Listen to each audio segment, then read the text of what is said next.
Cambridge IELTS 3 by the University of Cambridge Local Examination Syndicate. Published by Cambridge University Press 2. Now turn to Section 1.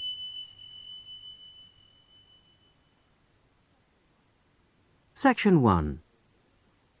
You will hear a conversation between the receptionist of a language school and a student who has just arrived for the first morning of his English course. First, you have some time to look at questions 1 to 5.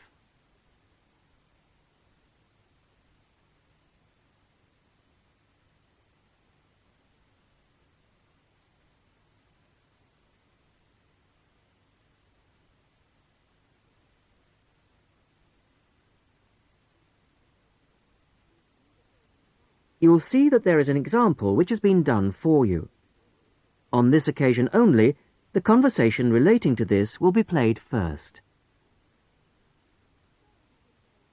Sorry to keep you waiting. Well, firstly, let me give you this booklet. It tells you a bit more about the school, the courses and the social activities we offer. Now, on the first page, there's an outline of this morning's activities. There, you see. The programme starts at 10 o'clock. Try not to be late, as it's a very full day. The programme begins at 10 o'clock, so 10 o'clock has been written against the answer. Now we shall begin. You should answer the questions as you listen, because you will not hear the recording a second time. Listen carefully to the first part of the conversation and answer questions 1 to 5. Sorry to keep you waiting. Well, firstly, let me give you this booklet. It tells you a bit more about the school, the courses and the social activities we offer.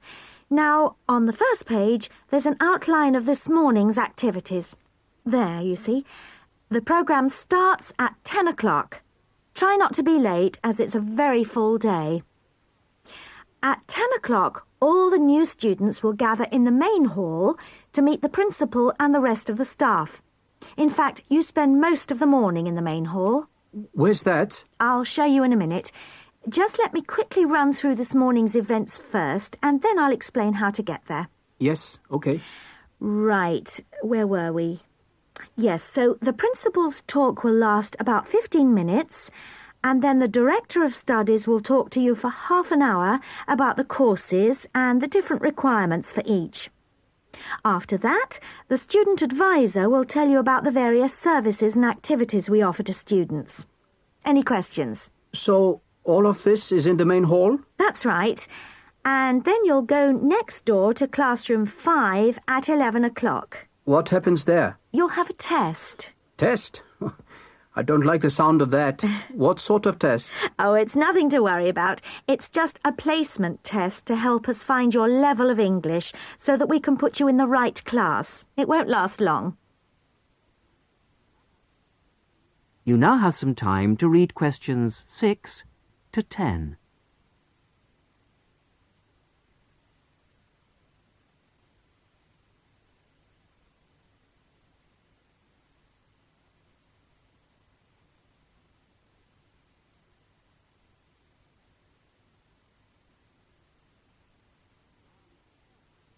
Now listen carefully and answer questions 6 to 10. But how do I find the main hall? Right. If you look on the back of the booklet I gave you, you'll see a map of the school. Let me show you. Look, you came in through the main entrance here, and now we're here at reception. Now, to get to the main hall, you walk on to the end of this corridor in front of you, and then you turn left. Walk along past the language laboratory, and then past the library, which is next to the language lab on the same side, and facing you is the main hall, at the end of the corridor. You can't miss it. So, it's next to the library, in fact? Yes, that's right. I should be able to find that. And do you have a computer laboratory? Yes, we do. Could you tell me where that is? Certainly, yes. You go down to the end of this corridor again, but this time don't turn left, turn right, away from the main hall. The computer lab is immediately on your right, OK? Mm-hmm. And where's the staff room in case I need to find a teacher at some stage? The staff room is near the main entrance, on the left over there, just opposite the reception desk. In a day or two, I'm sure you'll find your way around very easily. Oh, one last thing. Is there a student common room? Oh, yes, I forgot to mention that. It's this area here, very close to where we are now, to the right of the reception desk as you come in the main entrance. There's tea and coffee facilities there. Great. Thank you very much. You're welcome. That is the end of section 1. You will now have half a minute to check your answers.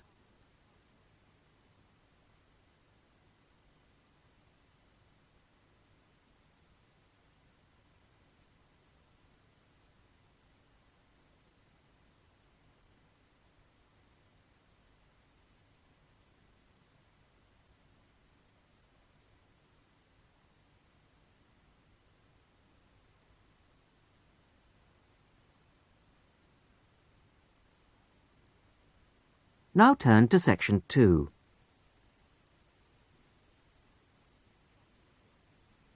Section 2. You will hear a talk given to new students about a university advisory service.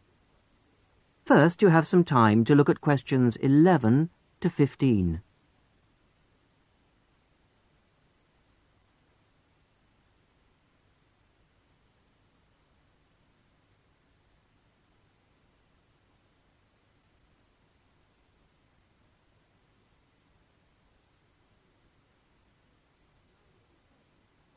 Now listen carefully to the first part of the talk and answer questions 11 to 15.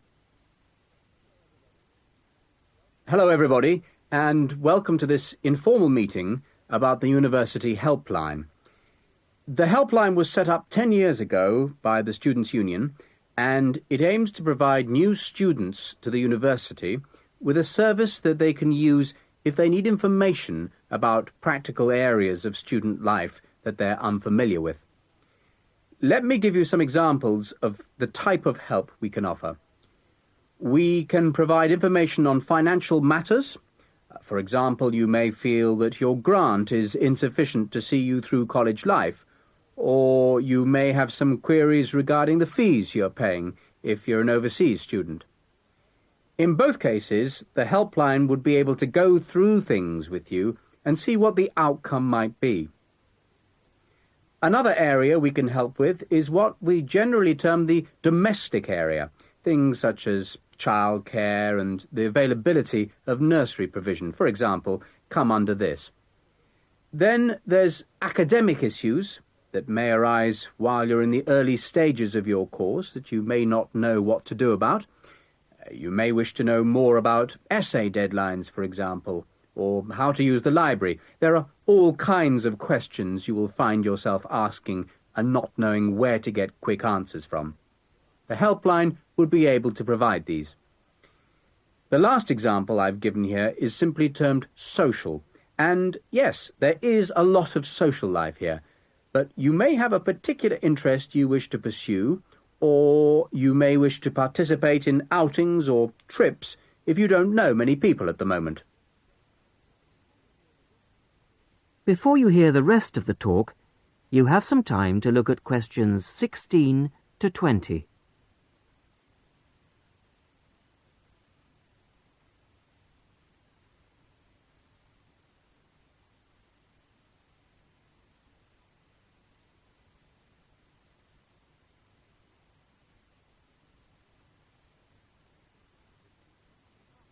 Now listen and answer questions 16 to 20. Let me give you some details so that you know where to go and who to see if you want to pay us a visit. Generally, you'll see our helpline officer, Jackie Kouachi. That's Kouachi. Jackie is a full-time employee of the Student Union, and she works in the Student Welfare Office. That's the office that deals with all matters related to student welfare, and it's located at 13 Marshall Road. I have some maps here for those of you who haven't been there yet. If you wish to ring the office, the number is 326-9940. That's 326-9940. The office is open between 9:30 and 6 o'clock on weekdays and from 10 to 4 on Saturdays. And there'll be somebody there, usually Jackie or myself, between those times. If you want to make an appointment, you can phone or call at the office in person. Please note that it may not be possible for anyone to see you straight away, particularly if it's a busy time, lunchtime for example, and you may have to go on the waiting list and then come back later. Well, enough from me. Any questions? That is the end of Section 2. You will now have half a minute to check your answers.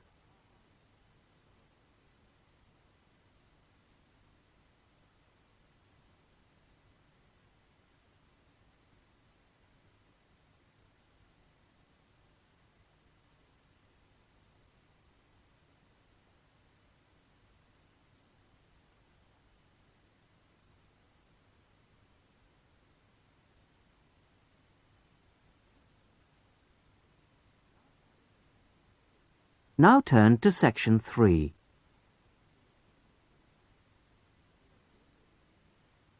Section 3. You will hear the beginning of a tutorial on a business studies course. The tutor is discussing job interviews with two students, Muriel and Dave. First, look at questions 21 to 24.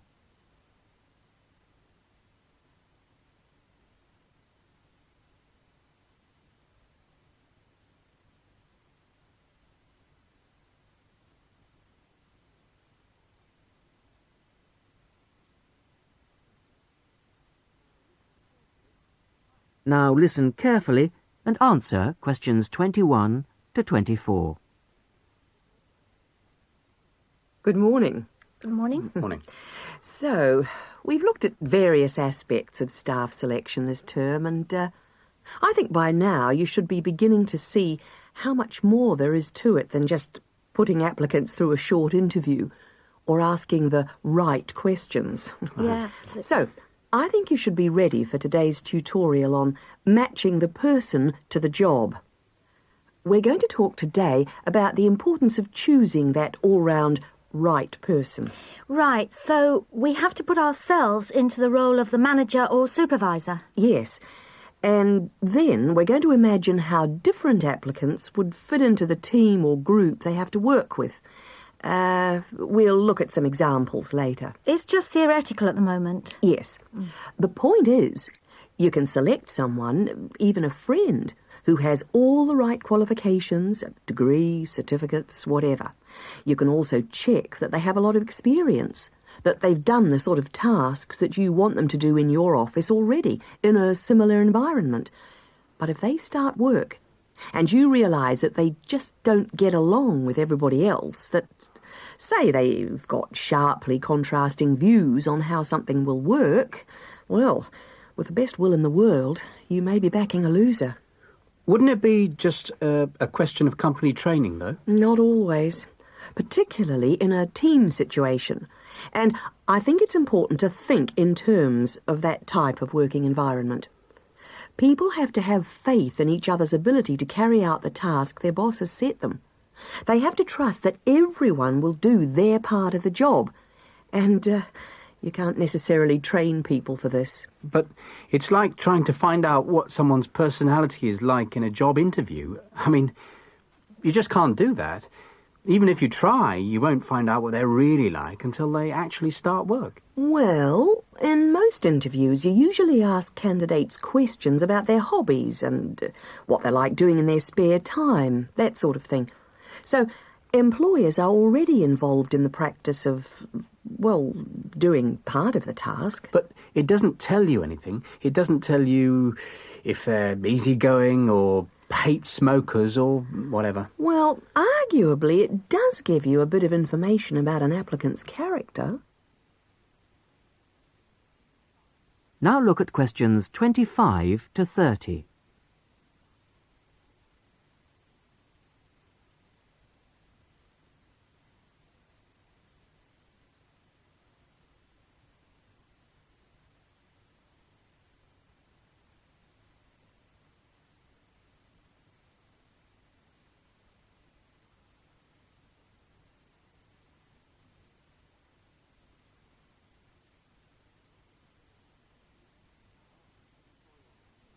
Now, as the tutorial continues, listen and answer questions 25 to 30. Well, arguably it does give you a bit of information about an applicant's character, but also more and more employers around the world are making use of what are called personality questionnaires to help them select new staff. And What's it called? A personality questionnaire. They have to be filled out by the candidates sometime during the selection procedure, often just before an interview. The idea is actually quite old. Apparently they were used by the ancient Chinese for picking out clerks and civil servants, and then later they were used by the military to put people in appropriate areas of work. They've gained a lot of ground since then, and there are about 80,000 different tests available now, and almost 2/3 of the large employers use them. Which makes you think that there must be something in them. That's right. They ask the sort of questions that you might expect, like, do you like working under pressure, or are you good at keeping deadlines? And what if people can see through them and just write what they think the employer wants to see? Well, that's always a possibility. I mean, it's human nature to lie, isn't it? Well, that's the point. Apparently it isn't. These tests are compiled by experts, and they believe that the answers can provide a few simple indicators as to roughly the type of person that you are, that people will generally be truthful in that situation. And then you can go some way towards finding out whether someone's, say, forward-looking, a go-ahead type of person, or resistant to change. Yes, and there are all kinds of other methods which can be... That is the end of section 3. You will now have half a minute to check your answers.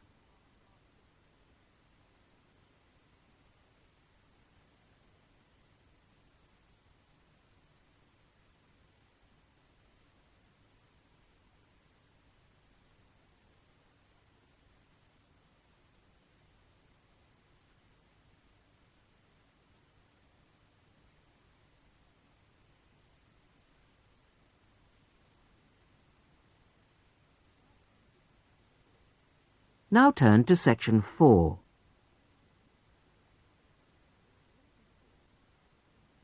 Section 4. You are going to hear a talk given by a student to a tutor and a group of fellow students in a seminar. First, you have some time to read questions 31 to 34.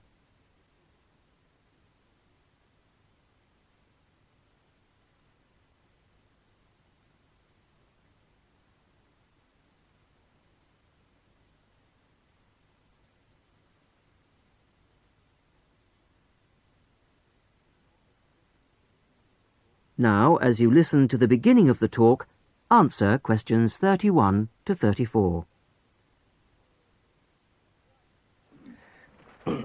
Right. Are we all here? Okay. As you know, today Vivian is going to do a presentation on the hat-making project she did with her class during her last teaching practice. So, over to you, Vivian. Thanks. Mr. Yardley has asked me to describe to you the project I did as a student teacher at a secondary school in London. I was at this school for 6 weeks, and I taught a variety of subjects to a class of 14-year-old pupils. The project I chose to do was a hat-making project, and I think this project could easily be adapted to suit any age. So, to explain the project. After we'd done the research, we went back to the classroom to make 2 basic hat shapes using rolls of old wallpaper. We each made, first of all, a conical hat by, well, if I show you now, cutting out a circle and then making 1 cut up to the centre and then overlapping the cut like this. A conical hat that sits on your head. The other hat we made was a little more complicated.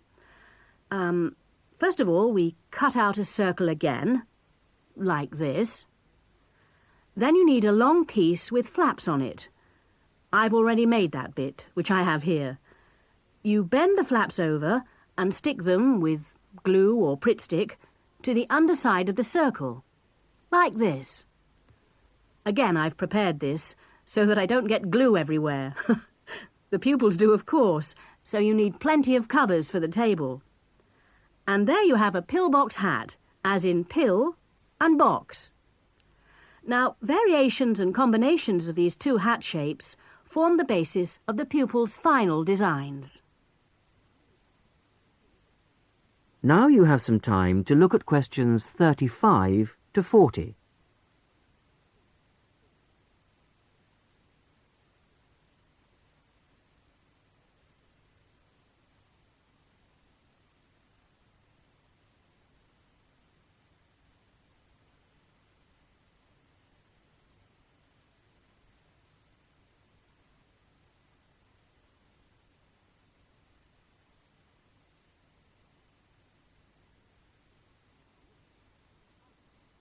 Now listen and answer questions 35 to 40. The next stage of the project was the design phase, and this involved, first of all, using their pages of research to draw a design of their hat on paper. That's the easy part. They then had to translate their two-dimensional design into a form to fit their head. I encouraged them to make a small-scale, three-dimensional hat first, so that they could experiment with how to achieve the form they required. And I imposed certain constraints on them to keep things simple. For example, they had to use paper, not card. Paper is more pliable and easier to handle. They also had to limit their colours to white, grey, or brown shades of paper, which reflected the colours of the buildings they were using as a model for their hats. And they had to make sure their glue didn't show. Well, it was very enjoyable. And just to give you an idea of what they produced, I brought along 3 hats to show you. This one here is based on a circular stairway in an old building in London. It uses 3 pillbox hats, one on top of the other. This was designed by Teresa. Here's another one that has a simple strip going round the base of the hat, but has then gone on to add strips of paper that come out from the base and that meet at the top of the hat, rather like a crown, making a fairly tall hat. This was made by Muriel. And lastly, there's a combination of the pillbox or single strip around the base and then the conical hat shape on top to form a castle turret. This was made by Fabrice. And there are many more that I could have brought. Thank you, Vivian. That was most interesting. Now, what we can learn from this is that... That is the end of section 4. You will now have half a minute to check your answers.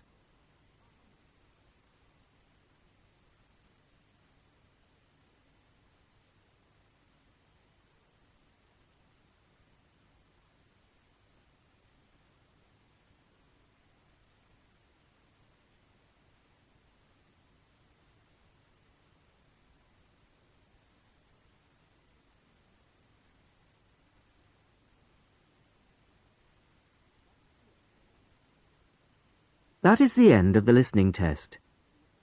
In the IELTS test, you would now have 10 minutes to transfer your answers to the listening answer sheet. That is the end of Side 2.